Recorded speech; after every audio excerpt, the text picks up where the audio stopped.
doesn't need any further introduction, so give it up for Ralph. I'll take this. Okay. Okay.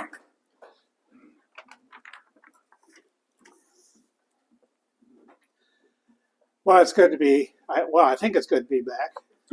Joyce is going to join me today. I'm going to do the higher level stuff up in the Andes Mountains, 10,000 feet high, and Joyce is going to be at sea level.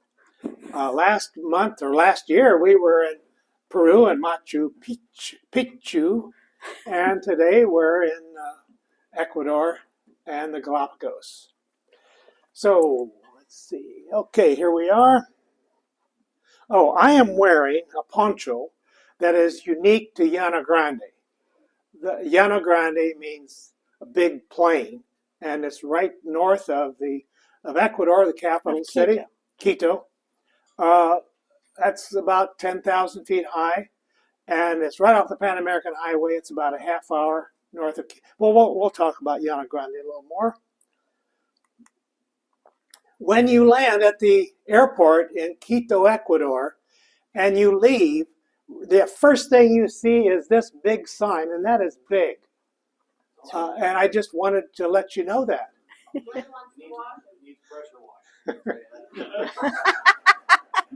Now, I have a jacket that is blue, and it's got my big Rotary sign on it. You're going to see that jacket in here because I wore it a lot. This is Ecuador, Colombia and Peru behind it. Cuenca. Now that we have a Cuenca connection because Rachel Engel is there and in Peace Corps right now. And Dan Robrish, I think, was there in Peace Corps until the pandemic and he had to leave, but he was there for a while. Some of us went there and got sick on a variety of things. When we had a Rotary mission in Guayaquil, and about 4 or 5 of us were there. Back in 2009 or 10, something like that. I think I'm the only one here that was there. We were there for about a week, a medical mission. Okay, the Galapagos from the boundary, from the coastline of Ecuador, it's 600 miles, nautical miles, then to the Galapagos. Anything else? Oh, yeah, Ecuador, a mestizo is the descendants of the Spaniards and the indigenous people. Their children are mestizos. And 70% of the population of Ecuador is mestizo. The indigenous population, mostly Quechua in the Andes Mountains, 20%. U.S. currency started in 2000. So we kept our dollars and our change, and we could use it down there, no change. When I was there, it was sucres, major exports, bananas, a lot of oil, a lot of controversy related to the oil in the Andes, and a lot of roses. I think they're the second largest exporter of flowers and roses to the United States. Colombia's first. There's tuna, and there's gold, and there's copper, and other things.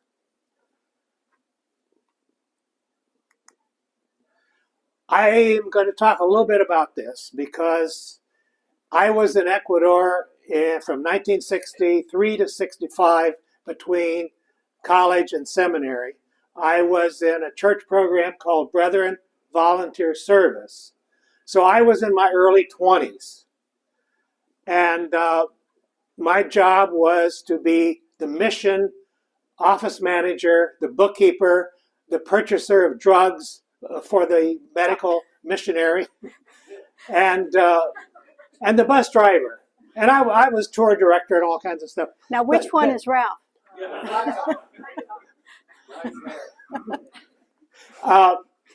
I lived in a renovated chicken house in the middle of Llano Grande, in an area where there were other missionary families.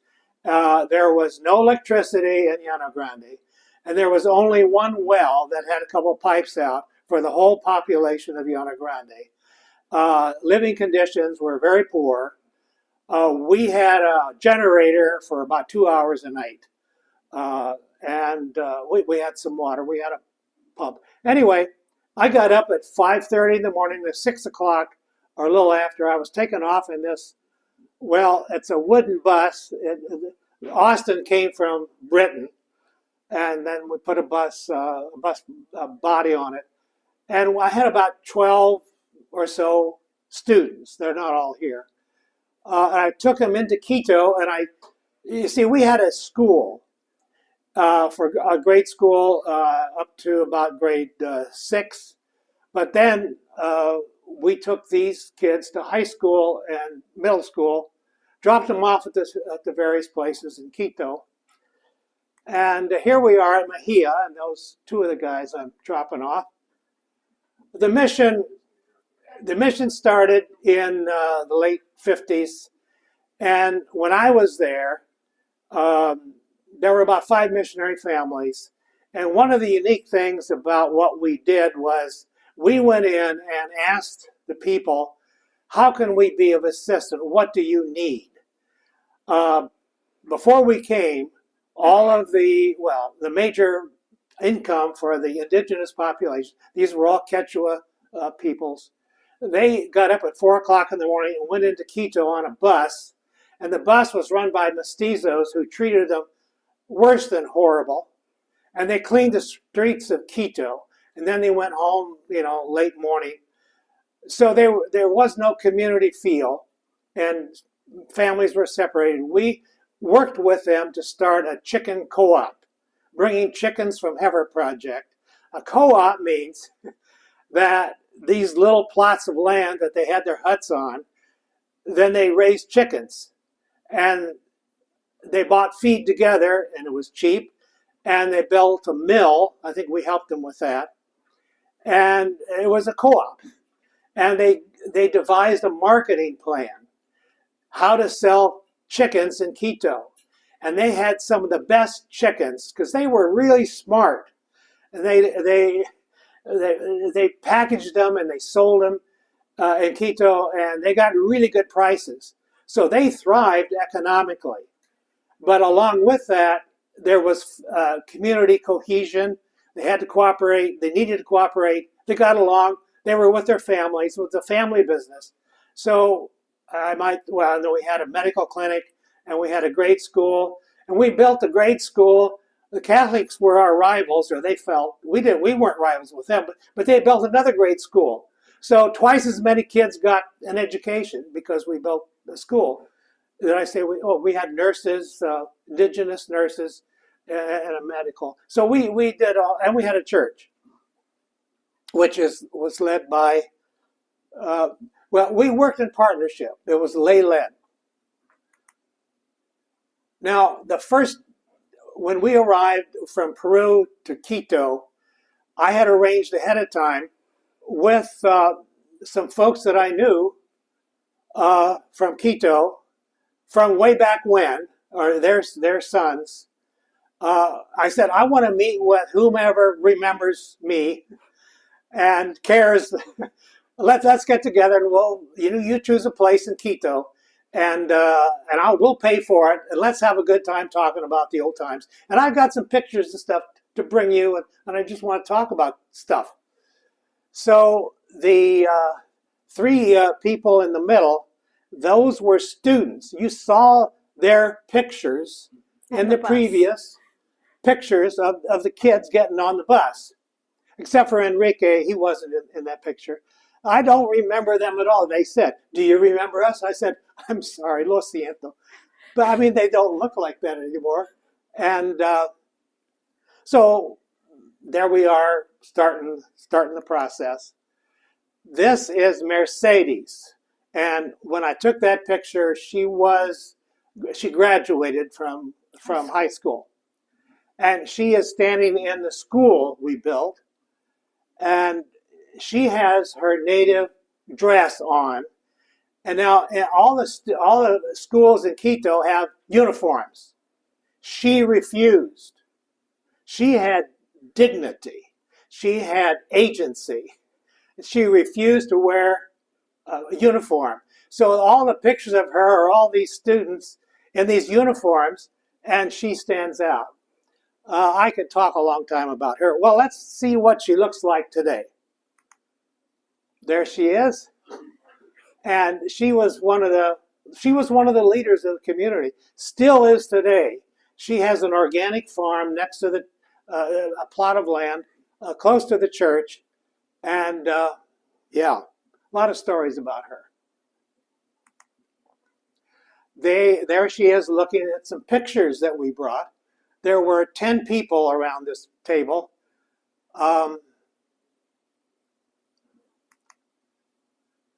Now, little story about Enrique. I'm hugging Enrique. He was the most intelligent. He was a leader of the community then. Well, when he was 12 years old, he was a leader of the students. And today, he's a leader in the church and the community. And he is a historian. And I just could talk. Well, he took me to. He worked for a witch doctor, and when he joined the church, then he gave that up, and he took me to where the witch doctor dolls were in the big quebrada. But that's another story. Anyway, the reason why we're hugging is he was always late getting on the bus. He was one of the last ones to get on, and I had to stop and honk my horn. One day, I just got impatient and I just took off. I left him behind, and did the rest of the run. At the end of the day, when I picked everybody up, I picked him up. He was mad. He was my best friend, but he was mad. So here I said to everybody, I have a story, and I beg your forgiveness, Enrique. And I told the story of what I had done. And he said, well, before I hug you and accept your forgiveness, we have a story to tell you. You see, what you didn't know at the time was sometimes the teachers went on strike. No, we knew that, but you didn't know that. So you picked us all up and took us to Quito and dropped us all off. And in the afternoon, and then we did all what we wanted to do all day. And then you picked us up, and you didn't know. As I said, oh my goodness, I said a dicho. It's yo me diga, no me diga. That means you don't say. And everybody laughed because I knew a little Spanish yet. So then we hugged. That's the picture Joyce took. Joyce is speaking with Herman. Herman is one of the leaders in the church now. And you see that his is very similar. It's very similar to what I have on all of it. His is new and mine is, well, how old is 60? In the mid-60s. How old is that? So we're having a great time there. You kept clothes for 60 years? This is, yes. Oh, and this is just the beginning. I didn't put on my whole outfit. Okay, who else had clothes? He has the shoes and the pants. I have a poncho and there's the hat. Yeah. Oh yeah. Yeah, I've got pictures of me in the hat. Back in the 60s, I had this hat on. Now it's made out of felt. Oh, jeez. It's made out of felt, and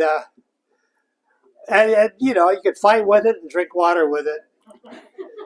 Now, when I was there, not many indigenous people wore these anymore because this was out of style, and they wore the kind of hats. Now, Enrique is a spokesman for everybody, and a lot of his family. He's related, I think, to everybody in the room. He always likes to tell stories. He's a historian.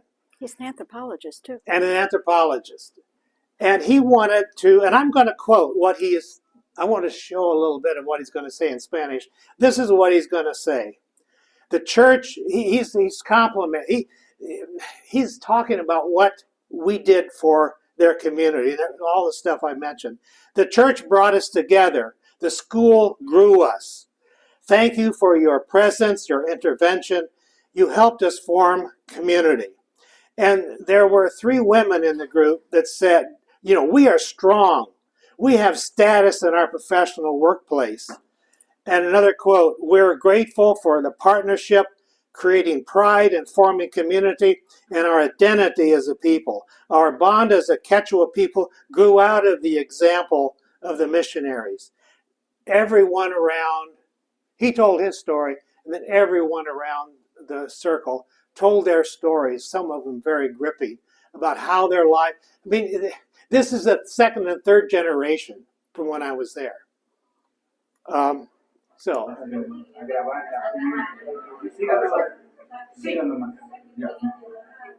En mi caso, tengo que agradecer primero a toda mi familia, porque si la iglesia nos juntó, si la escuela nos creció, si nosotros fuimos a llegar a ser el camino del andar, lo que somos ahora cada quien, y vamos a conocer qué es lo que hacen, qué dicen, qué hacen ellos y qué hacen todos. okay, he was just talking about this is who we are now because of your influence. And I just had to, I get teary-eyed thinking about all of that. And it's kind of like Rotary. We go in and partner with others. We have a sustainable plan, and when we leave, it's strong. So that's what we did. Now on our way, Joyce and I paid the bill, and then on our way out, they were all there, where they just close to the entrance, waiting for us to say goodbye again. So there we are. Yeah, it is a good picture. And then some of them walked with us back to our hotel. The only person in this picture that was alive when I was there is Mercedes, and she's here in the front. The rest, her brother is Armand. No, her nephew Her nephew, excuse me. And there's Armand's wife. and Daughter. So, okay, we went to the center of the earth, had big shoes to fill. The tourist place. Tourist place. Going to do some tourist stuff now. And behind there is a place where you can bounce an egg on the head of a nail. And I did that. And so, yeah, I did that. Now, there was to be a video with this, but I didn't do it right. There is a school, see, Overseas Adventure Travel has a foundation. And every country that they relate to, they choose some need that the profits that they get from doing the trips go to that need. Now, this is a school for children with Down syndrome and other special needs. It's a music school. And it's a music school and art school. And one of the students did that piece of art that we bought. But majorly, it's a music. It was founded in 1992 by Maestro Edgar Palacio or something, and his wife Maria. So all of the students there are those with Down syndrome or special needs, and they are wonderful. I was going to have a video of some things here, but that didn't work. Here he is. So that was a part of our cultural and people-to-people program. Okay. Now, if I were to ask you what the highest point on Earth is, you would say Everest.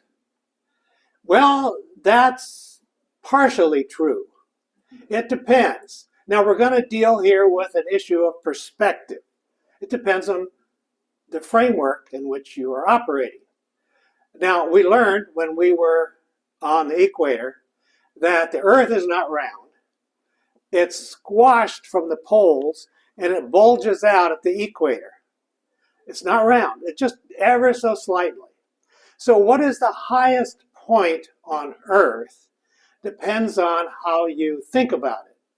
Because from the center of the Earth to the highest point is Mount Chimborazo.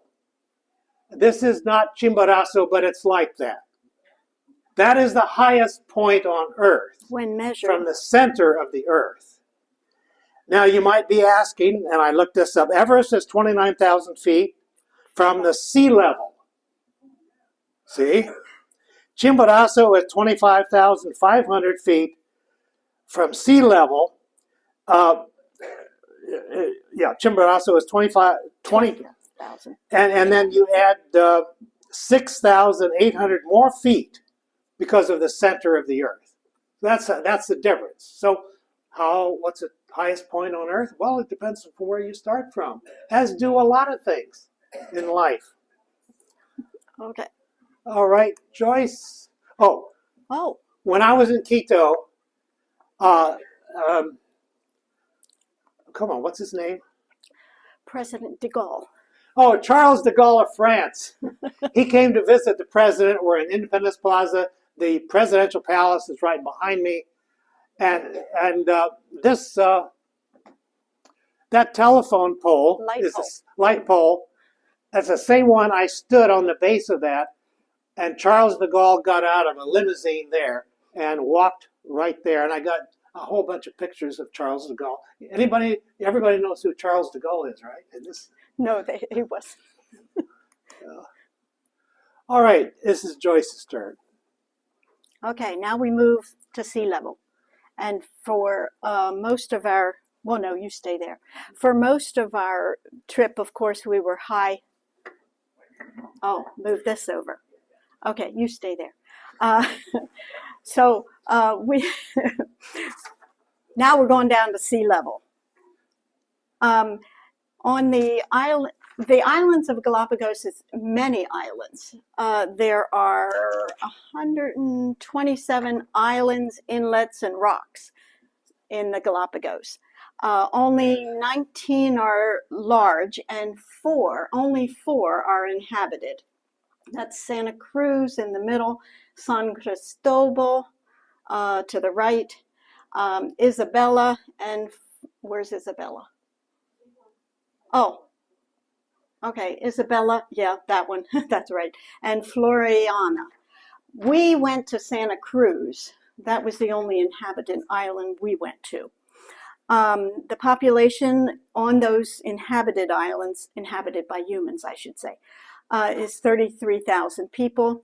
And on the island where we were, there was a lot of agriculture. So there were 400 small holdings called farms, primarily concentrated in Santa Cruz. Many farmers participating in conservation agreements to manage their land sustainably. Now, the Galapagos is very strongly controlled these days in terms of where you go and what you do, so that they will protect the environment there. And the farmers were part of that. Right. By the way, there are 3 airports. Oh, right. We landed in Santa Cruz, well, the north end of Santa Cruz. And when we got off the plane, we went across Santa Cruz and, oh, you know what? I'll come back to that because we got into the airport, then we went across and saw a lot of people living in various homes, but we stopped at a farm where the giant tortoises are. Now there's something else. And one picture Ralph didn't get. He gets many good pictures, but the one he didn't get was the one of the large giant tortoises and the cows grazing together in the field. I just thought that was very interesting. They're both, out there eating the grass, grazing together. It's like India. Tortoises can go anywhere. And those are the cows, but we didn't get tortoises in that picture. And then, this was at a ranch. This is where we stopped and, ate lunch and tried on the shells. And then we got to walk around this particular location and see, huge numbers of tortoises. That's our group. We had 12 in our group, and let me see, the guy in charge is not there. But anyway, our leader grew up on the Galapagos, and his father still lives there, and we'll get to see him in a minute. But these giant tortoises were something else. No. Is this a video? Yeah. Oh, yeah. They do fight to some extent. This one is even older. Look at the shell of this one, super polished. This one's gotta be 120 years or so, like the other one over there. 120 years old. As big as they get, they can be up to 500-600 pounds. And I think this is another one. This is not slow motion. This is normal speed.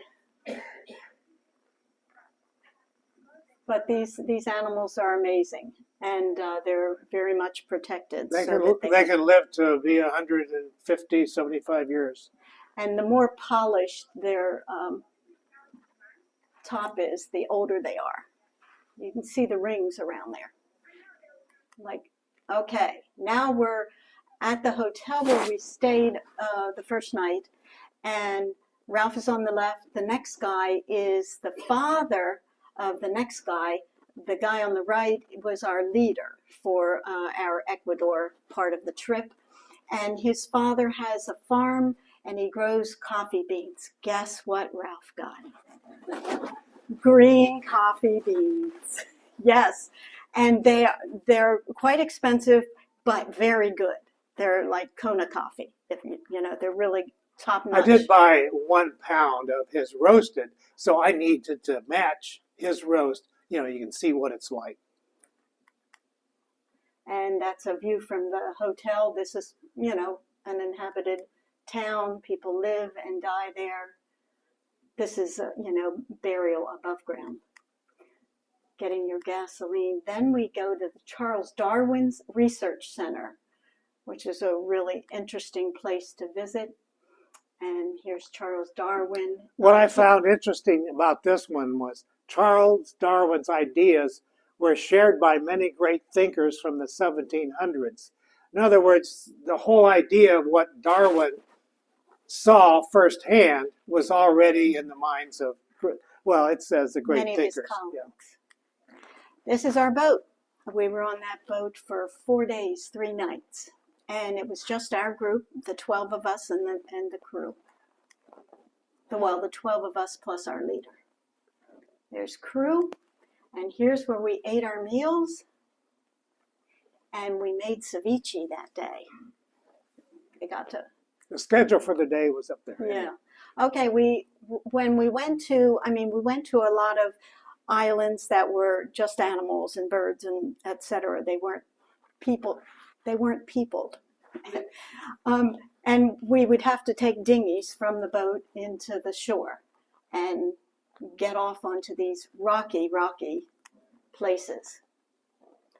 Up top, are those blue-footed boobies up there? We'll see some other pictures of them. But this is one of our trips. This is a video. Yeah. And you'll want to look at that rock straight ahead for the Galapagos penguins that you only find Just a minute. We're gonna see them naked again. Galapagos penguins. The Galapagos penguins, they are unique to the Galapagos. They are the 3rd smallest in the world.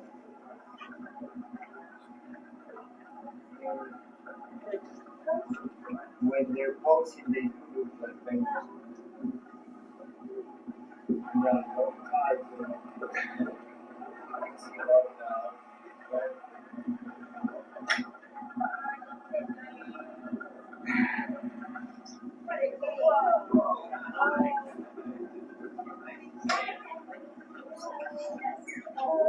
Okay.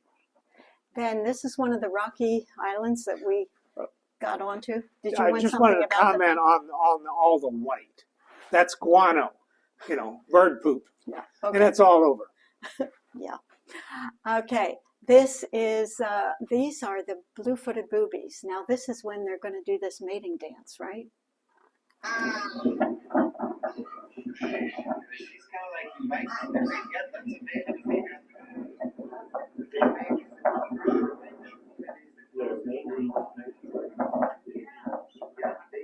They have these courtship dance. That's pretty cool that it's happening right now.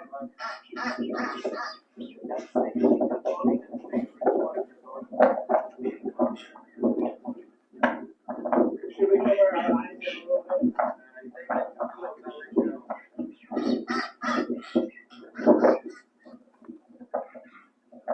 Notice the bright blue feet.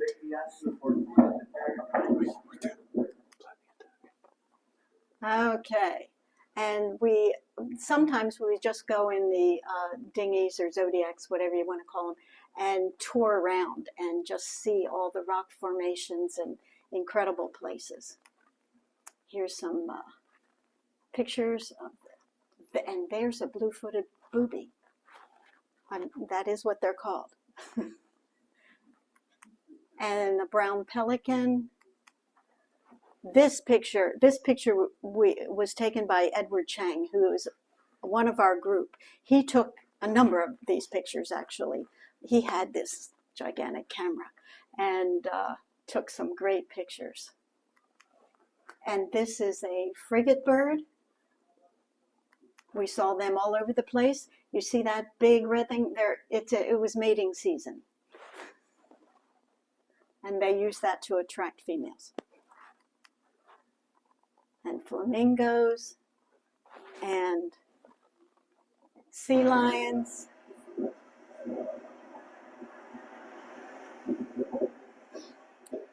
I think that's a brown fur seal right on the left.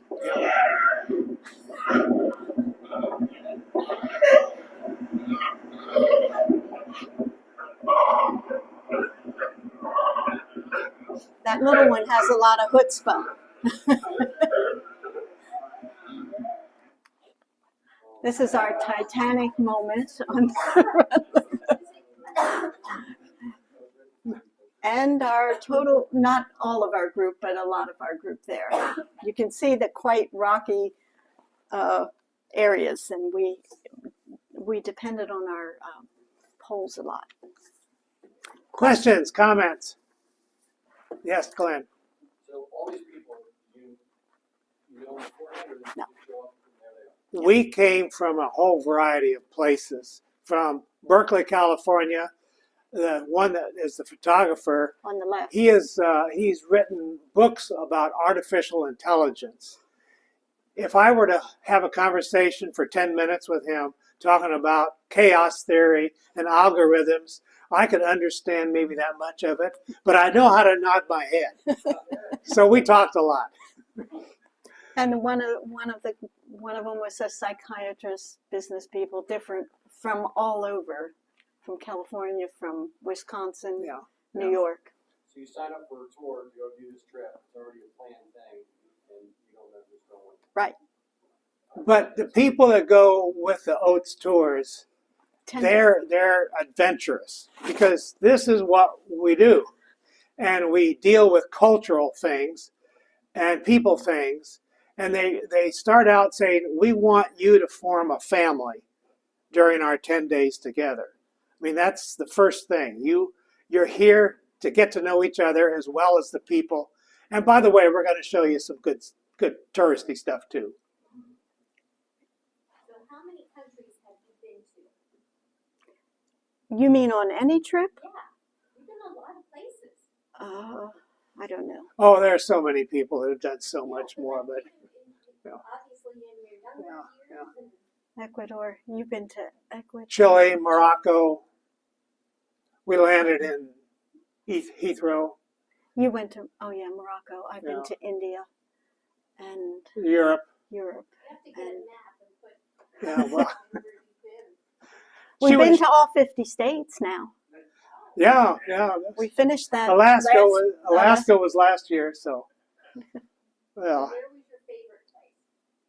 Oh. that's If impossible. you go back to one place, where would it be? It would be a new place in New Zealand.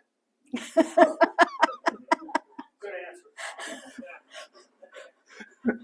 Yeah. Back when you were in Ecuador, when you were a much younger man, were you aware of Rotary at that time? No. So how did you hear about Rotary?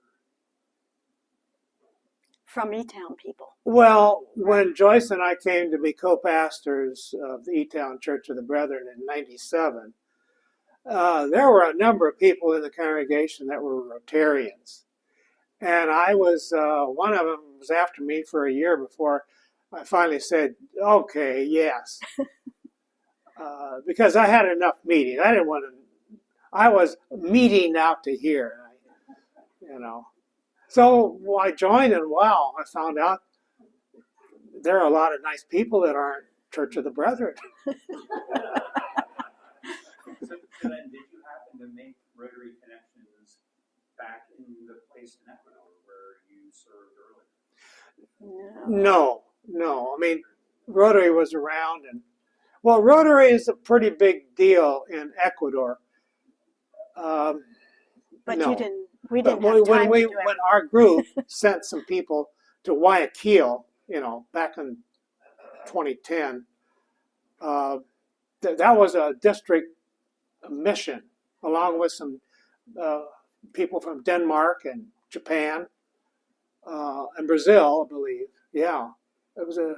It was Dr. Redmond was a part of that, and Connie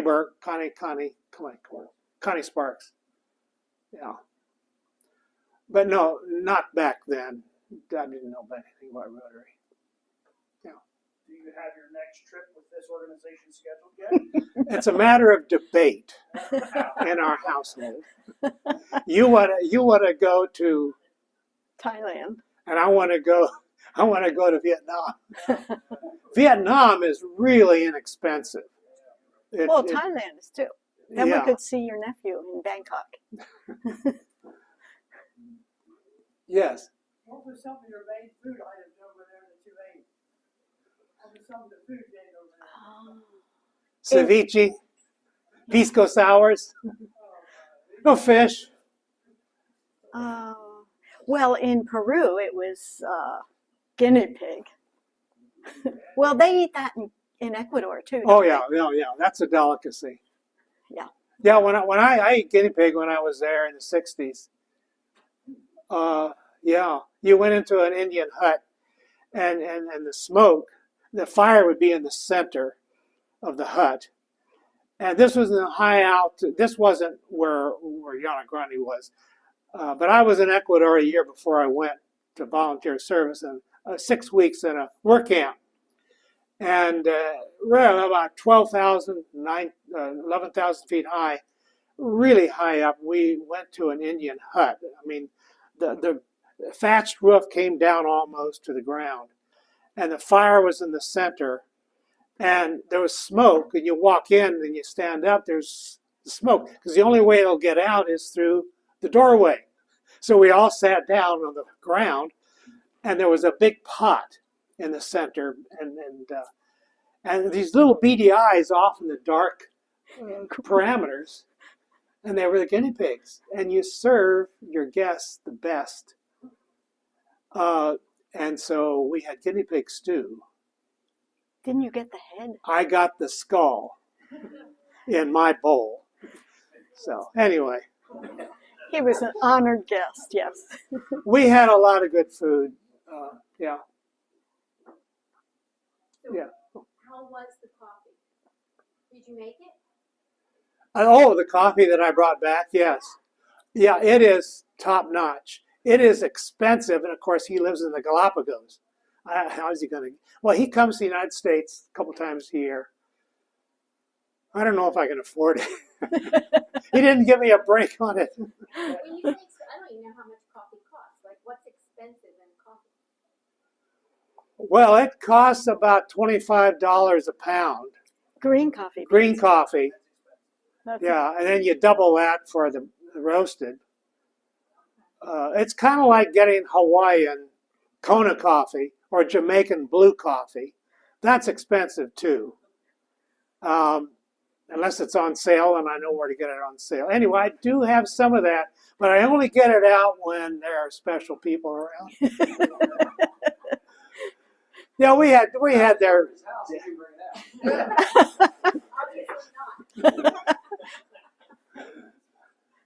Okay. Thank you very much.